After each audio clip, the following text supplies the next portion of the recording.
Family, we have another Patreon request. We got Il Souvi. Tous les délires,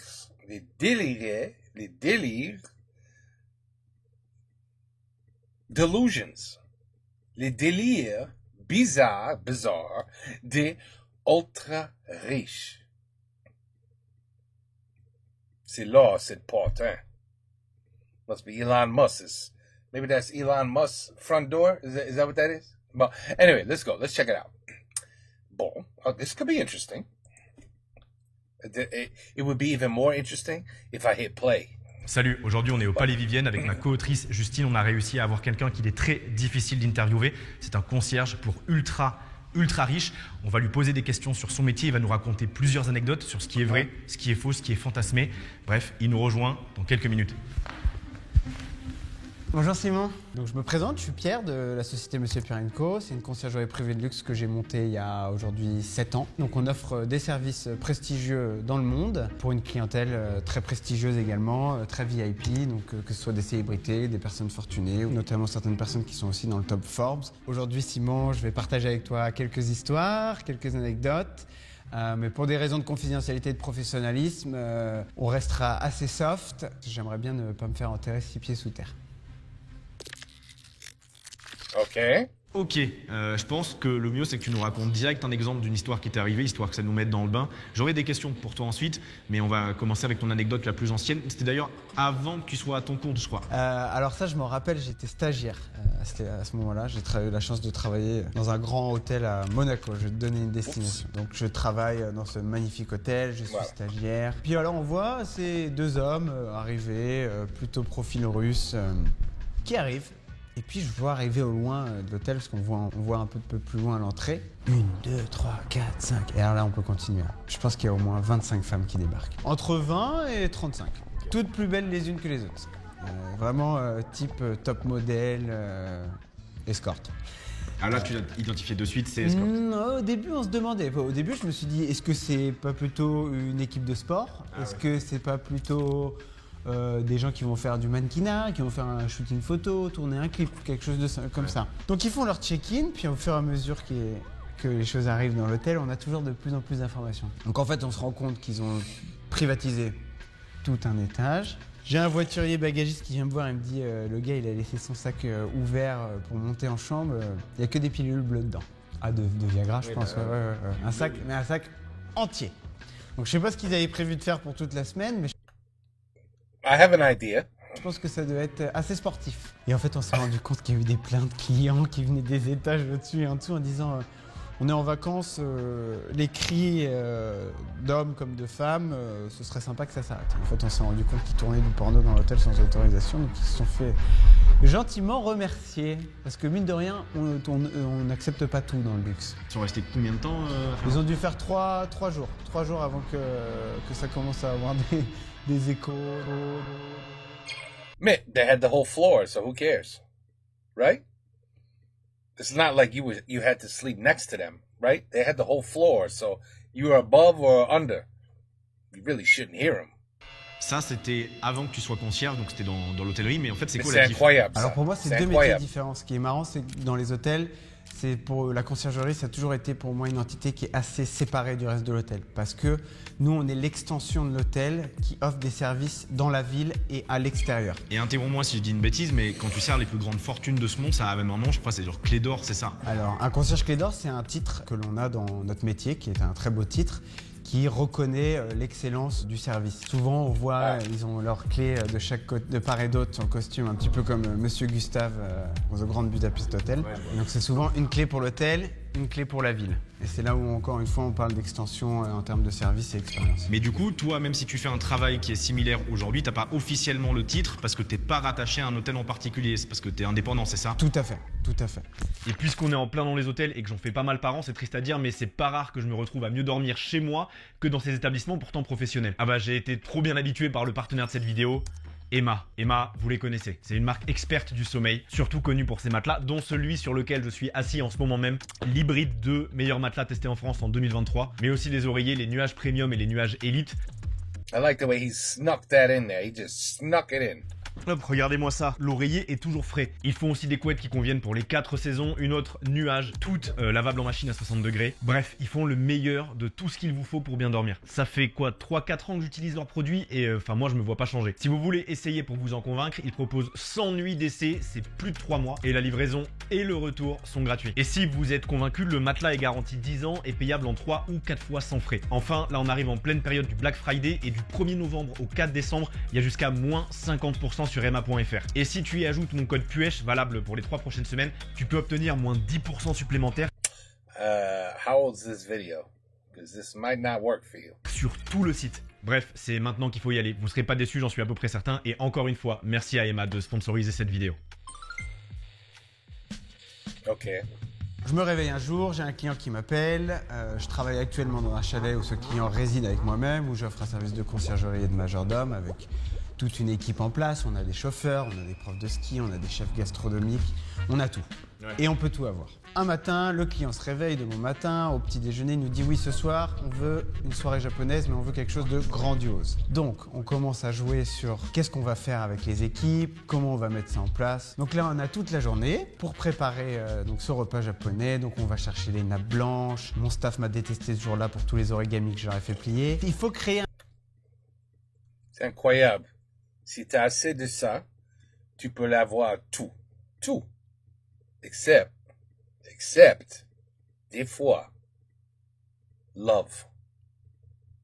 Think about it. If you're worth billions, no matter how many women you have, always in the back of the head, you're going to say, would they love me if I was poor? Mm-hmm. But anyway, everything else you can have. Everything else you can have. D'atmosphère, on est à la montagne, on n'a rien de japonais, peut-être un peu de neige, c'est tout. Donc on va chercher le Lucky Cat, les bateaux sushi avec les restaurants, on met tout en place. Arrivé 19h, donc le client est censé revenir, pas de nouvelles. 19h30, pas de nouvelles. 20h, pas de nouvelles. 20h30, monsieur daigne arriver. Plus de personnes que prévu. Puis on voit que tout le monde est quand même bien éméché. Il se pose dans le salon, ça commence à commander des cocktails, des drinks. Ça part un petit peu en soirée. Par ailleurs, je me souviendrai toujours, ils avaient cette fameuse bouteille de tequila qui s'appelle Classé Azul, avec la clochette dessus. Et donc toutes les 2 minutes, ch'ting, tequila, ch'ting, tequila. Donc on sait que la soirée va monter en puissance déjà rien que par le bruit de la clochette parce qu'on sait que c'est shooter sur shooter. Les clients sont déjà rincés, 21h30, ils sont toujours pas à table. La soirée continue. I like that expression. Ils sont déjà rincés. On se retrouve dans le salon, donc je suspecte qu'il y a peut-être un peu de drogue qui est impliquée. Non, pas de drogue, non, c'est impossible. Beaucoup d'alcool, des femmes qui sont là, je ne sais pas si elles sont là de leur plein gré ou si c'est rémunéré. True, probably also paid. Et là, je me retrouve à discuter un petit peu avec le client. Bon, je vois qu'il est quand même bien attaqué. Je parle avec lui, puis je respire et là, je sens une effluve. Une effluve de quoi? Je vous fais pas de dessin. Donc je me dis, bon, le client a pété. Et je le vois qu'il me regarde bizarre. Et là, je me dis, merde. Et là, en fait, c'est vraiment le cas de le dire. Son chien était en train de chier sur mes pompes.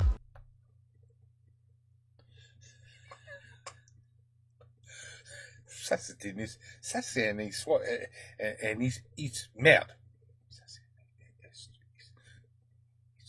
Histoire, ça c'est une histoire. Et c'est les pompes que je porte actuellement ici. Ah ouais? Que ça fait 10 ans que j'ai, qui m'ont été offertes par mon père. Et là en fait, je regarde le client, je regarde mes chaussures, je regarde. Et là il me regarde, il fait so what? Et je fais I'm gonna go clean my shoes, thank you. Ouais, tu peux pas rentrer dedans quoi. On peut pas rentrer dedans. He said so what? Wow. Et encore une fois, notre arme, c'est de pouvoir dire merci. Et là, c'est de la poker face. Et je l'ai lavé et puis pas de souci. La soirée continue. Donc musique à fond, ils font ce qu'ils veulent. Hein. Le chalet, il doit faire 950 mètres carrés. Ils embêteront personne. Hein. C'est du triple vitrage partout, il n'y a pas de souci. Je renvoie mon personnel à la maison. Je vais me coucher très fatigué, 2h du matin, parce qu'en général, c'est des journées de entre 12 et 16h en fonction de la difficulté des personnes. 3h30 du matin. 4h, je reçois un coup de téléphone. Je me réveille, je suis complètement déboussolé. Le client m'appelle et me dit « Pierre, on n'arrive pas à couper la musique, il faut éteindre la musique. » Je suis pas loin, en voiture, je suis à 5 minutes. Okay. C'est un peu plus haut. Sauf que je descends, je m'habille, je mets mon costume. Autant te dire que j'ouvre la porte, je me prends 70 cm de neige, j'avais jamais vu autant de neige, sur les genoux. Et là, je fais mauvaise tenue. Je remonte et à 4h du mat, on met les petites pots de phoque et c'est parti, on monte. on monte pendant 45 minutes pour arriver au chalet. Du coup, je suis arrivé, le client il se tape une barre de fou, il adore. J'arrive, j'arrache tous les câbles. Je dis on verra bien combien ça coûte demain, mais c'est bon. Et là, le client, lui, ça le dérange pas, il s'en fout. Ah bah lui, de toute façon, il est en roue libre totale, il s'en fout complet. Lui, ce qu'il veut, c'est que la musique soit coupée et dormir. Et donc, je retourne le lendemain à 6h et j'ai réussi à régler le problème sans dégâts, mais encore une belle journée. Là, tu parlais du fait qu'il s'en fout, que tu casses tout, même si ça coûte genre ultra cher. Mais du coup, est-ce que ça t'arrive d'avoir des clients qui te disent le budget, je m'en fous complet?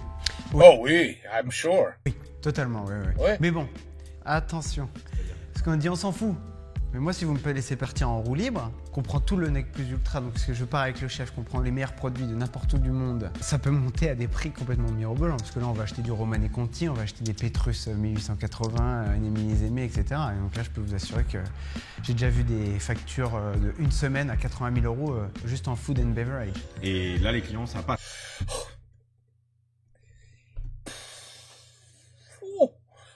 Oh my goodness, that's about 80. I don't even know. Probably like $85,000 in 1 week for food and drinks. I can't even fathom how much money you must have to just be like, big deal. 80. Can't convert me, big deal. C'est quoi, ils te disent bon, bah ok. Oui, bah ok, ouais. Mais moi, j'ai tendance à tout revérifier, envoyer tous les devis en disant c'est bon pour vous, c'est bon pour vous. Il va me dire Pierre, t'es pénible à la fin de la semaine. Mais alors, il y a une chose qui est très importante en conciergerie, il faut toujours se protéger. Oui, parce qu'à la fin, si jamais ils se retournent contre toi, pour le coup, la puissance des personnes avec qui tu travailles, c'est pas la même, quoi. Mais encore une fois, 6 pieds sous terre. D'ailleurs, je crois que t'as une anecdote justement sur un client un peu chelou, non? En effet, ouais, je me souviens d'une situation pareille où en fait on a 2 personnes qui arrivent dans un premier temps et on n'a vraiment aucune information. Déjà même le paiement n'était pas vraiment passé, donc c'était assez compliqué parce que la société déjà m'a sollicité pour aller réclamer le paiement. Je rencontre ces 2 personnes qui sont vraiment pour le coup poker face, qui dégagent aucune émotion, ils font très froid, regard très noir, ils parlent très peu. Donc, Probably all mafia gangs. Who knows the people that this guy deals with? c'est assez compliqué déjà pour entamer la conversation parce qu'on discute avec eux, on n'a pas beaucoup de réponses et puis on se demande où est-ce qu'on a mis les pieds, qu'est-ce qui va se passer. Tu sais d'où ils viennent? C'est des Kazakhs. Okay. C'est des Kazakhs, ça je peux vous le dire. Okay. Donc, c'est des Kazakhs, je sais pas. On arrive dans le chalet pour la visite avec ces 2 personnes afin de sécuriser le chalet. J'ai quand même droit à une petite fouille, quelques petites questions. Eux, ils fouillent bien évidemment tout le chalet. La tension monte un petit peu déjà parce que je parle de paiement, etc. Donc déjà, ça me met dans une situation que je n'aime pas du tout parce que je parle d'argent avec mes clients avant même de leur avoir offert un service. On fait le tour du chalet, ils me disent très bien. Je vois qu'ils regardent partout. Vraiment de consensueux sur la sécurité en fait du lieu, du chalet. Et donc, je leur dis, mais c'est pas vous le client final? Et ils me font non. Et je dis, mais est-ce que je peux avoir le nom du client? Est-ce que je peux savoir qui c'est? Et là, j'ai une réponse du type You don't want to know, you don't need to know. Et là, c'est vrai que déjà dans un premier temps, on pense à soi, mais on pense aussi à son équipe. Donc la pression, elle monte un petit peu. On a une petite transpiration qui monte. On se dit, mais où est-ce que je suis tombé? Qu'est-ce que ça va être encore cette semaine? Toi, quand ils te disent t'as pas besoin de savoir, ça t'inspire quoi? Mafia Ah oui, mafia et politique.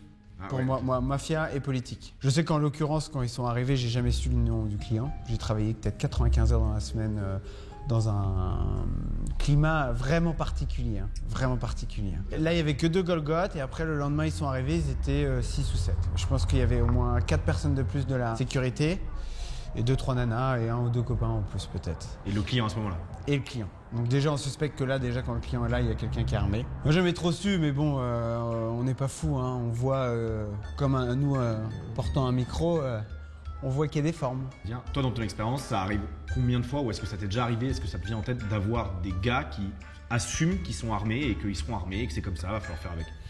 Alors oui, j'ai travaillé dans des endroits où oui, on est amené à bosser avec des personnes qui sont liées à beaucoup de protocoles en fait. Et moi j'ai suivi des ambassadeurs et donc oui, il y a des armes. Mais là on se sent pas... Et en plus de ça, il y avait un champion de karaté international qui était là, qui n'a pas une très bonne réputation.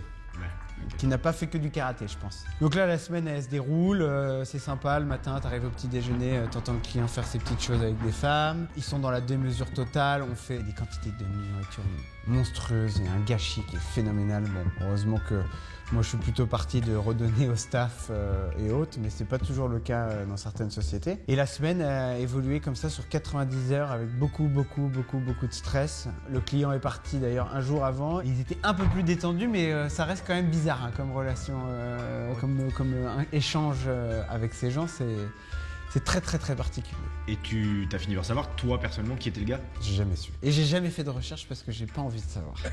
Eux, ils étaient Ouais. louches. Très bonne idée. Du coup, ça me fait penser, est-ce qu'il y a des fois où quand des demandes sont trop, même légalement parlant, tu as le droit de dire là, ça va pas être possible quoi? Mais dans notre métier, on fait que des choses légales, nous. Good answer. On a le droit de dire non et moi je pense que c'est important de le faire Good answer. pour des questions d'éthique, des questions de bien-être et de santé mentale aussi et de respect. Moi j'ai eu des demandes de certains clients qui font que je ne travaillerai plus avec eux. Ok. Voilà, sans rentrer dans les détails. Ok, on passe à la dernière anecdote. C'est un de mes clients que j'aime beaucoup. Et pour donner une idée, ce client, donc en général, il loue toujours 2 villas. Une villa pour la famille et une villa pour lui. Et puis il faut imaginer une montagne entre les deux. Et puis lui, il passe d'un hélipad ou d'un jardin à l'autre. Ah bah vu qu'il y a la crête, ça prend 2-3 heures en voiture. Mais en hélicoptère, c'est 5 minutes. Donc je suis avec mon client dans une villa où il n'y a que moi. Ou par ailleurs, je pose mon téléphone dans une boîte noire quand je rentre. C'est un niveau là de très haut. C'est une personne qui est très connue. On est un 31 décembre. Il vient me voir le matin. La famille et les amis sont logés dans l'autre villa. Il vient me voir un matin avec des lubies. Donc je ne sais pas si les lubies viennent de lui ou de la famille. Il arrive. Ça commence simplement par « Ah, c'est le 31 ». Bon, plusieurs choses pour ce soir, Pierre. Ça commence. On voudrait un super grand feu d'artifice. Bon, le matin pour le soir, c'est un peu chaud, mais on a réussi. C'était quand même un budget de feu d'artifice à 25 000 €. 20. Puis il vient me voir et me dit bon, on va faire un décor avec le feu d'artifice.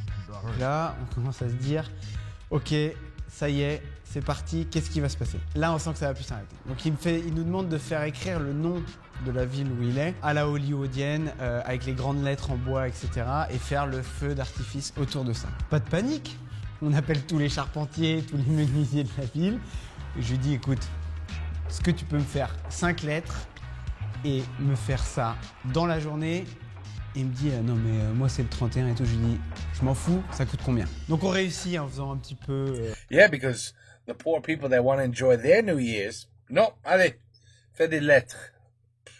en rajoutant un petit peu de beurre, on va dire entre guillemets, pour que la personne fasse la presta. Donc voilà, 15 heures, les lettres c'est à peu près en place, le feu d'artifice c'est à peu près en place. On va pouvoir se concentrer sur le dîner, préparer la soirée. Eh ben non, parce que c'est pas marrant en fait.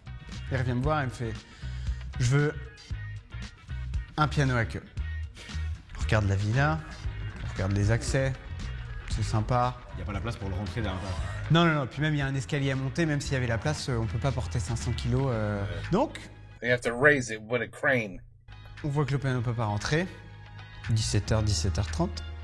Eh bien, à 18h30, il fallait faire venir une grue. Pour pouvoir faire monter directement par la terrasse et faire rouler dans la villa. La grue arrive pour le piano, et donc simplement, on élève le piano, on le met en place, le pianiste arrive, on commence le dîner. Et là, j'ai une petite anecdote qui est assez drôle. Il regarde le discours de son président sur son téléphone. Par ailleurs, je me souviens, il y a un membre de la famille qui était une pièce rapportée, qui n'arrête pas de parler. Et là, je vois mon client qui commence à s'agacer et qui fait « You shut your fuck up », comme ça. Donc, c'est une bonne ambiance, hein. Et là, je le vois qui panique complètement, en fait, qui se rend pas compte de l'air et qui vient me voir au bar et qui fait « Pierre, il faut ouvrir le champagne tout de suite. » Donc, j'ai un bac avec que du Dom Pérignon, hein, je vous laisse vous imaginer, que du vintage, super. Je dis à mon staff « Vous me les ouvrez toutes et vous me les passez. » Et là, vous me voyez bouteille. Je fais péter les bouteilles, ça part dans tous les sens dans la villa. Et là, on lui donne les coupes et il me fait « C'est bien, tu l'as fait en 30 secondes. » Il a remercié tout mon personnel avec une Mais c'est incroyable. Non, vraiment. petite poignée de main. Et ça, c'était très drôle parce que les poignées de main étaient bien remplies, avec des jolis billets dedans. Et moi, il vient me voir et il fait « Pierre », avec un grand sourire. Et là, il me teste. Ça, c'est un test client. Il me regarde et moi, il me donne rien. Et il veut voir ma réaction. Et donc là, poker face, je dis rien. Il laisse passer encore une semaine. Il vient me voir et il me dit « T'as cru que je t'avais oublié. Et je fais, mais comment ça, je comprends pas. Il ouvre ma veste et là, boum, enveloppe. Et c'est le plus beau pourboire de ma vie. Ah, parce que ça se fait les pourboires dans ce milieu-là? Ça dépend des personnes, ça dépend de quelle manière ils évaluent votre travail, mais c'est vrai que pour, disons, une semaine de travail, surtout en présentiel avec les clients, ça peut varier entre 100 € pour la semaine jusqu'à 10 000. Ok. Voilà. Encore une fois, il y a des gens qui sont un petit peu mirobolants sur certains prix ou qui ont moins de réalité là-dessus. Mais autrement, toi, en général, tu te rémunères comment? On travaille avec des frais de commission et puis on charge également pour nos services de conciergerie, bien évidemment, afin de donner accès à nos réseaux, à nos invités. Non, j'ai pas bougé. On avait terminé les 4 grosses anecdotes, mais je sentais qu'il avait plein encore de petites histoires qu'il pouvait raconter, mais qui étaient très courtes. Et donc, that guy could probably tell us hundreds of stories.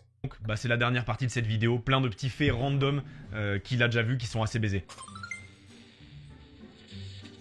Mon client qui veut manger du fouet, le saucisson espagnol, je lui dis que c'est impossible d'en trouver dans le pays où on est.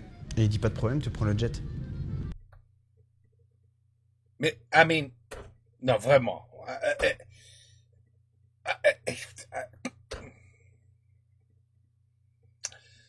Combien de l'argent est-ce que t'as pour to just say take the jet to get some sausage? Ah oui? Et on envoie un majordome chercher avec le jet privé juste 2 saucissons à 5 €. Oh shit, probably spent like in terms of the jet, the cost of fuel, the all this bullshit, probably $100,000 to get $5 sausage.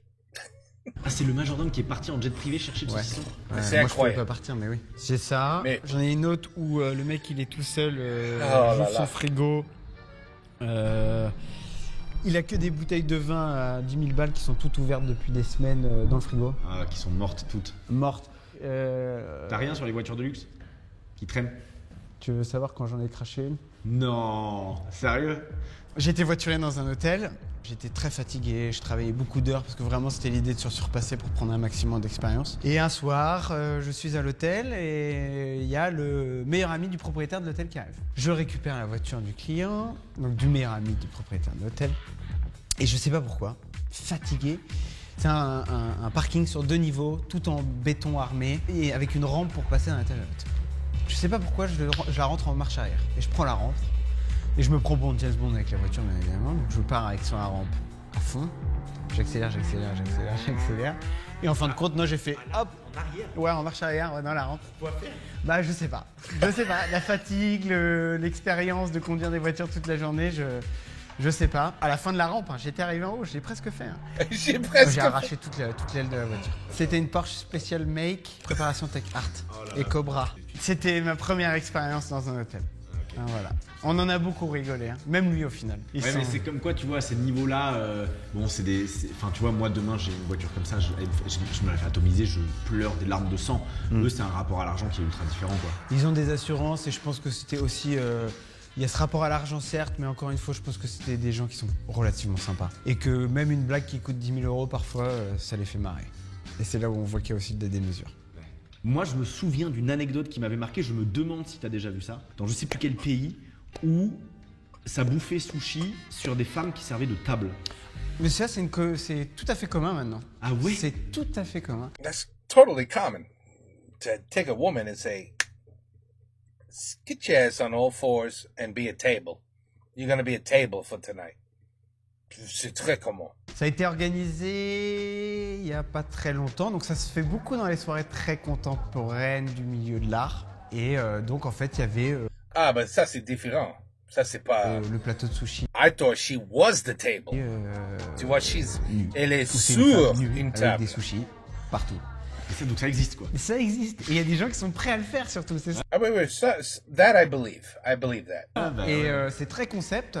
Moi personnellement, avoir une femme en train de transpirer et du riz qui fait office d'éponge à des endroits qui sont pas forcément toujours les plus hygiéniques,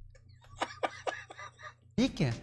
Moi, je trouve ça concept quand même. Après, est-ce que pour terminer, j'y pense parce que moi, quand je pense richesse, c'est genre bateau et yacht qui me vient, tu vois. Alors moi, j'ai pas beaucoup travaillé sur les yachts parce que j'ai pas les autorisations. Il faut un diplôme. Moi, j'avais un client qui en faisait construire un. Donc il en avait déjà un d'une certaine taille et là, il en faisait construire un deuxième un qui dépassait les 150 mètres. Je ne donnerai pas plus de détails. Il allait certainement faire un des plus gros au monde. Le chantier naval n'allait pas assez vite, donc lui, il a fait construire son propre chantier naval pour finir son bateau plus vite. On vit pas dans le même monde. Hein. Et la seule Non, on vit pas dans le même monde, non. petit détail et anecdote que Non. je peux te donner, que j'avais trouvé très sympa, c'est que il avait dit, j'étais là pendant la décoration, quand il parlait de la décoration avec donc, les différents chantiers, les ouvriers, il avait dit, pour la décoration, c'est très simple. Vous connaissez James Bond? Moi, je suis le méchant. Wow, those are some good stories, man. Those are some good stories. But it's just c'est incroyable the imbalance of poor, rich, and mega rich. You know what I mean? It's kind of like you have poor, and then I don't even want to say medium class because that doesn't exist anymore. It used to in the 80s, in the 70s. You could be medium class. There's no medium class anymore. It's rich, it's poor, rich, and then from rich to mega rich, it's like this far apart. You know what I'm saying? It's like this far apart. So you have everybody who's like, oh, you're rich. Oh, I'm a little bit richer. Oh, I'm rich. I'm rich. I'm poor. I'm poor. I'm rich. I'm rich. And then there's this, like, it won't fit on this screen, the difference between rich and mega rich. It's really incredible. I mean, after all, they do say 3% of the richest people in the world could feed the entire planet and house the entire planet.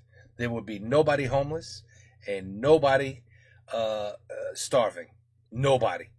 And the top 3% of the world could do that. It's pretty crazy if you think about it, right? Well, anyway, very interesting story. I like the. I hope are there more videos like this? Does he continue with other stories, or this was it? This was a one and done. I don't know, but it was very interesting. I liked it. Good job, Patreon. Good one. Take care. Peace out. À la prochaine.